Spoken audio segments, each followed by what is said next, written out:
Pierre-Célestin Kabala Mwanambouyi, journaliste professionnel. Je suis dans les sports depuis près de 50 ans, que je fais le métier de journaliste de sport, que j'ai dirigé à la RTNC. J'ai exercé fonction sur le plan continental et je suis arrivé jusqu'aux dernières fonctions d'administration à la RTNC. Oui, une star, c'est curieux, pour une vocation qui naît déjà avant les 15 ans, comme joueur non beauté et qui était un arrière dans le club de jeunes de Katoka. Alors comme il jouait non beauté, et on a remarqué que Ndaye était un bon arrière. Mais à peine qu'il avait commencé à jouer, une fois, il y a eu un match inter-quartier au cours duquel son équipe était menée par 4-0. Et Ndaye s'est décidé, il a demandé à ses amis, parce que les attaquants n'arrivaient pas à marquer, il s'est dit que lui, il changeait à partir de ce moment-là pour devenir attaquant. Et imaginez-vous que c'est ce qui a marqué toute sa carrière. Ndaye va se transformer en attaquant, et quand il est parti en attaque, il a ramené le score à 4-4. Et depuis lors, il était devenu attaquant. Il était devenu attaquant vedette parce que c'était un ailier virevoltant, une vitesse extraordinaire, au point qu'on commençait à les solliciter par d'autres clubs lorsqu'ils voulaient jouer contre des quartiers ou des communes adverses. On recourait au service d'Ndaye. Il a été prodigieux, extraordinaire, de vitesse et de tir tendu, et c'est ce qui avait fait de lui un talent respecté dès son jeune âge. Et il a été sollicité par l'équipe du coin, Renaissance du Kasaï. C'est sa première équipe d'adoption. Mais tellement qu'il était talentueux, l'équipe locale, que nous pouvons appeler l'équipe du terroir, l'Union sportive Saint-Juloise, s'était battue pour se doter des services de Ndaye, encore très jeune, 14-15 ans. Et voilà comment ils vont le présenter devant le public lors de la conférence constitutionnelle de Loulouabou, devant les autorités. Et Ndaye est parti. En 1966, il est effectivement intégré au sein de l'Union Saint-Juloise sur transfert, et ils vont l'amener à Kinshasa à l'occasion du championnat national disputé ici. Dans le passé, on disputait le championnat national en tournoi et qui avait réuni l'équipe de Kisangani, Malekessa, l'AS Dragon de Kinshasa, V-Club de Kinshasa, Tout-Puissant Anglebert de Lubumbashi et l'Union Saint-Juloise. Alors retenez que l'Union Saint-Juloise avait battu Dragon, avait également battu V-Club par 3-1. C'était le départ de Ndaye qui était le Benjamin de l'équipe.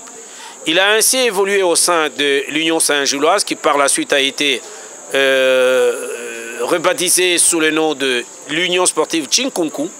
C'est là qu'il a évolué pendant longtemps. À un moment donné, il a été sollicité par l'équipe de l'AS Bantou de Mbujimayi, Kasaï oriental. Et là, il y avait un président qui était un peu friqué en ce moment-là, M. Kamanga, qui était un inspecteur des finances. Et Ndaye avait cédé à la sollicitation, il a été transféré à Mbujimayi. Alors qu'à Chinkunku, il était surnommé tantôt satellite, à cause de sa vitesse, tantôt Mutumbula, je vais expliquer pourquoi Mutumbula. Alors en Mbujimayi, il va prendre les pseudonymes de Volvo. Vous ne connaissez pas, ce n'est pas de votre génération, la voiture Volvo était considérée comme la voiture la plus rapide. On l'a surnommé là-bas Volvo, parce qu'il était devenu le meilleur buteur de la ville de Mbujimayi, après l'avoir été à Kananga. Et voilà comment Ndaye va jouer et va amener l'équipe de l'AS Bantou à la tête du championnat local. Et son transfert ayant expiré, il devait regagner Kananga. Mais en 1973, l'ASV Club est 72, fin 72, l'ASV Club est devenu championne du Congo et devait aller en Coupe d'Afrique. Et voilà comment on va solliciter le transfert de Ndaye Moulamba de son équipe de Chinkunku. Mais l'équipe du terroir avait résisté. et tout le public ne voulait pas du transfert d'Ndaye. Mais cela a été organisé d'une manière quelque peu rocambolesque. Bon, c'est avec la complicité du gouverneur de province, qui était un ancien joueur de l'ASV Club à Kinshasa, et le chef de la sélection locale, qui était également un ancien joueur de V Club. Et voilà comment l'entraîneur Kalambay, tous sont déjà décédés d'ailleurs, et va organiser le départ de Ndaye de Kananga pour Kinshasa, par route s'il vous plaît, en passant par Kikwit, et Yofa, Kikwit et puis Kinshasa. Et c'est là à l'insu de tous les fanatiques qui ne voulaient pas du départ d'Ndaye. Ndaye vient dans l'équipe de V Club et là, il se révèle comme étant toujours meilleur buteur. Et aux côtés de Mayanga et de Lofombo, il devient l'un des 3 meilleurs attaquants de l'ASV Club. Et il s'est révélé à l'occasion d'un match de finale de la Coupe du Congo, la Coupe du Zaïre en ce moment-là, contre le Football Club Lupopo. Et ils avaient marqué, V Club avait battu Lupopo par 9-0. Et Ndaye avait marqué 7 de 9 buts. Et c'était parti. Et c'est comme ça qu'après quelques présélections qui des fois ratées auparavant, il a été définitivement sélectionné dans l'équipe nationale de football par l'entraîneur Blago Vidinic. Et il avait amené à la Coupe d'Afrique des Nations, là où il a explosé, il a brillé de mille feux au point de devenir la vedette et la star de la Coupe d'Afrique des Nations après avoir marqué 9 buts, et ce qui constituait un record de buts marqués en un tournoi de finale de la Coupe d'Afrique des Nations. Et 4 de 9 buts étaient marqués dans les 2 matchs de finale, donc 2 buts par match. Ndaye, je vous disais qu'il portait le pseudonyme de Mutumbula. Pour ceux qui ne le savent pas, Mutumbula, c'est ces personnages qu'on appelait les croque-mitaines. Dans le passé, il y avait des gens qui s'est transformés en vampires et qui venaient kidnapper la main-d'œuvre noire pour les déporter vers soit le Katanga ou ailleurs. On avait besoin de la main-d'œuvre dans les mines. Et au Kasaï, on les appelait les Mutumbula. Alors Ndaye s'exerçait souvent à son jeune âge, très grosse d'ailleurs, au jeu au clair de la lune, en imitant les Mutumbula. Lui, il faisait les jeux de cache-cache et il s'exerçait à la grande rapidité. Il savait comment découvrir les gens cachés et il réussissait facilement à cela. C'est comme ça qu'on l'avait appelé Mutumbula. Alors, les bonnes habitudes créent parfois des caractères. Ndaye a aiguisé sa vitesse et ses jeux de découverte et même son esprit d'attaque. Il ne craignait aucun adversaire et aucun obstacle. Mais alors, arrivé à la Coupe du Monde de football, sa réputation l'avait précédé là-bas. On savait qu'il y avait le meilleur buteur d'Afrique, Ndaye, qui jouait dans l'équipe des Léopards de la RDC. D'ailleurs, il s'est fait remarquer dès le premier match contre l'Écosse. Par 2 fois, il avait inquiété le gardien de but écossais. Mais voilà qu'au deuxième match, il y a eu trop de tralala autour de ces matchs que les Léopards livraient contre l'équipe d'origine de leur entraîneur. Il y a tous les accompagnateurs, dont les féticheurs, qui s'étaient mêlés. Et le climat n'était pas serein. Et voilà que dans ces matchs, joués contre l'équipe de la Yougoslavie, eh bien, l'entraîneur a été mis en quarantaine. Il n'a pas pu coacher. Et sur le terrain, Ndaye s'est révélé d'entrée de jeu comme étant dangereux. Mais alors, qu'est-ce qui s'est passé par la suite? L'arbitre le tenait à l'œil, je pense, et c'est ce que tout le monde a pensé aussi. Ah ben, à un moment donné, l'arbitre a sifflé, mais il y avait derrière lui l'arrière Mouepou, paix à son âme, et Lobilo et Ndaye. Mais c'est Mouepou qui a donné un coup de fessée à l'arbitre. Et quand il s'est retourné, il a regardé tous les joueurs qui étaient derrière lui et il a administré la carte rouge à Ndaye. Le capitaine de l'équipe, Raoul Kidoumou, est arrivé. Lobilo et Ndaye lui-même s'est dit « Mais je n'ai rien fait, pourquoi est-ce que vous m'administrez la carte rouge ?» Eh bien, l'arbitre était intransigeant. Il a exigé que Ndaye sorte du terrain et c'était le début de la descente aux enfers de Ndaye. Sa carrière était brisée à partir de cette carte rouge parce qu'il a été suspendu par la Fédération internationale de football. Et c'était malheureux pour lui, parce qu'à Kinshasa également, il ne pouvait participer à aucune compétition. Et voilà comment Ndaye va quelquefois se retirer sur Brazzaville, où il a joué sous les vareuses de Renaissance et Glonkara. Ça n'a pas tenu, il est revenu à Kinshasa. Et c'est ça, le début de la fin de sa carrière. La Coupe d'Afrique des Nations, dans les passés, s'est jouée en un tournoi avec plus ou moins 8 pays. Alors, ils étaient repartis en poules. Et nous étions dans notre poule. Nous avions la Guinée, le Congo-Brazzaville, l'équipe d'Île Maurice. Et voilà, nous avons commencé le premier match par gagner contre la Guinée, qui était une belle équipe, avec des techniciens. Mais les Léopards l'avaient emporté par 3-1, si ma mémoire est encore bonne, parce que cela fait 50, plus ou moins 45 ans, je dis. Alors, la mémoire peut faillir. Et à la deuxième rencontre, malheureusement pour nous, contre l'équipe des Diables Rouges du Congo-Brazzaville, et là, la rivalité était au summum entre les deux Congos. Alors, le Congo-Brazzaville nous avait battus par 2-1. Alors, c'était malheureux pour nous, d'autant plus que la rivalité avait poussé les artistes du Congo-Brazzaville à chanter comme quoi nous étions leur proie facile, étant donné qu'ils avaient déjà remporté la Coupe d'Afrique des Nations en 72 à Yaoundé. Ils avaient lancé la chanson Marie-Jeanne, donc ils disaient que nous étions une jeune fille épousée par le Congo-Brazzaville, Marie-Jeanne. Mais il y a quelque chose de malheureux. Bon, l'équipe avait pris conscience de cette défaite et l'entraîneur avait changé de stratégie et nous avions gagné par 4-1 contre l'équipe de l'île Maurice. Et voilà ce qui nous avait permis d'aller dans l'autre poule en demi-finale où nous allions jouer contre l'équipe nationale d'Égypte. Et c'est là au Caire. Nous étions d'abord à Alexandrie, nous avions joué à Alexandrie et à Damanour. Ensuite, nous sommes allés au Caire, la capitale. Et là, vous savez, l'Égypte venait de sortir de la guerre de 80 jours. Pour ceux d'hier, ils savent ce que c'est. C'était la guerre de Kippour. L'Égypte et Israël étaient en guerre perpétuelle. Et alors, on venait de décréter la fin des hostilités et la compétition s'est jouée au Caire en ce moment-là. Et elle s'est jouée au moment où l'Égypte venait de connaître également une catastrophe. Il y avait un stade qui s'était écroulé, il y avait une série de morts en Égypte parce que c'était la première rencontre de football après la guerre. Et nous sommes arrivés au moment où nous jouions la CAN, c'était dans ce climat-là. Nous allons jouer contre l'équipe d'Égypte. L'Égypte nous menait par 2-0. Et imaginez-vous que c'est l'intraitable Ndaye qui va nous aider à refaire l'égalité avec le capitaine Kidoumou et les Virevolta Mayanga. Et nous allons nous qualifier pour la finale.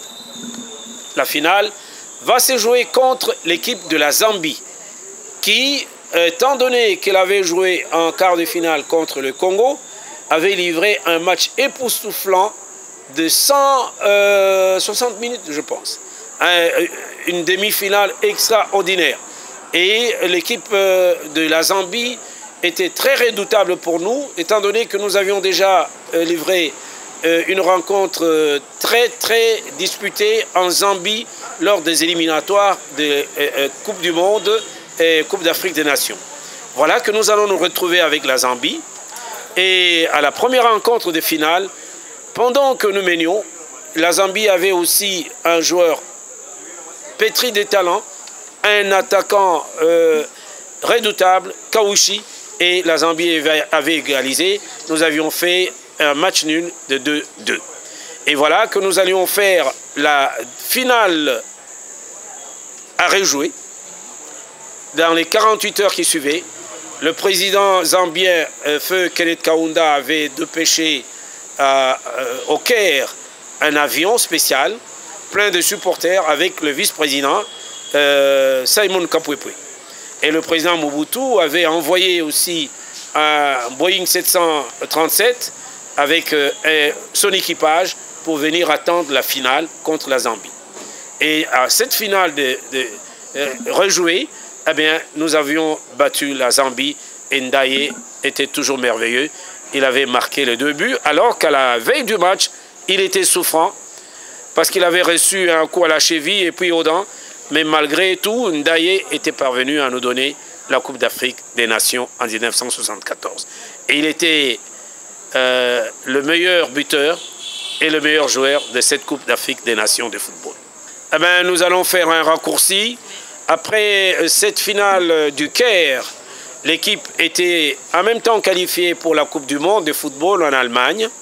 Alors, à l'issue du tournoi du Caire, la République avait fait beaucoup de prodigalité en faveur des joueurs. Le président de la République avait décerné aux joueurs les médailles de mérite sportif et l'ordre national des léopards. Ce sont des officiers de l'ordre national des léopards.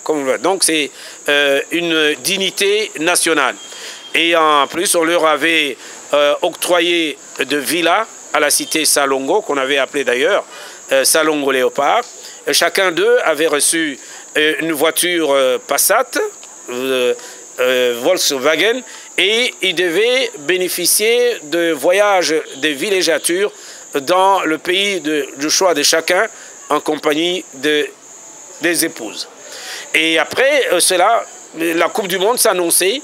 Ils devaient tout de suite repartir pour une préparation en Suisse, en Europe, avant d'arriver à la Coupe d'Afrique, toujours en 1974. Imaginez-vous que c'était fin mars que tout s'était terminé avec la Coupe d'Afrique des Nations. Et en juin-juillet, on devait avoir la Coupe du Monde de football. C'est sans repos, en fait, qu'ils ont amorcé la Coupe d'Afrique, ou plutôt la Coupe du Monde, en Allemagne, où ils étaient très attendus. La première équipe d'Afrique noire à se qualifier à la Coupe du Monde, eh ben, c'était une curiosité. Et surtout que le monde entier avait suivi la Coupe d'Afrique des Nations. Eh ben, tout le monde voulait voir cette Ndaye et cette équipe des Léopards. Premier match contre l'Écosse, on est battu, 2-0. Et puis, te bandant dans les rangs de la délégation, tout le monde devient entraîneur, tout le monde devient faiseur des miracles. Et puis, les Léopards sont mécontents du fait de n'avoir pas bénéficié de leur prime de participation à la Coupe d'Afrique des Nations, et même celle de la Coupe du Monde de football. Alors, le climat est morose. Et par le fait aussi qu'on avait mis leur entraîneur fétiche en quarantaine, et c'est là sur insistance de féticheurs, alors c'était le mécontentement généralisé. Ils vont aborder le deuxième match contre la Yougoslavie sans morale apparente. Et voilà comment ils vont ramasser 9-0 contre la Yougoslavie, après avoir changé ce que moi j'appelle le remplacement des portes par des fenêtres, ça laisse des trous béants. Eh bien, Ndaye a également reçu le carton rouge de l'arbitre et c'était fini. Mais malgré cela, lors du match contre le Brésil avait même peur de l'équipe des Léopards. Parce que malgré tout ce qui était arrivé avant, on nous appelait d'ailleurs les Brésiliens d'Afrique.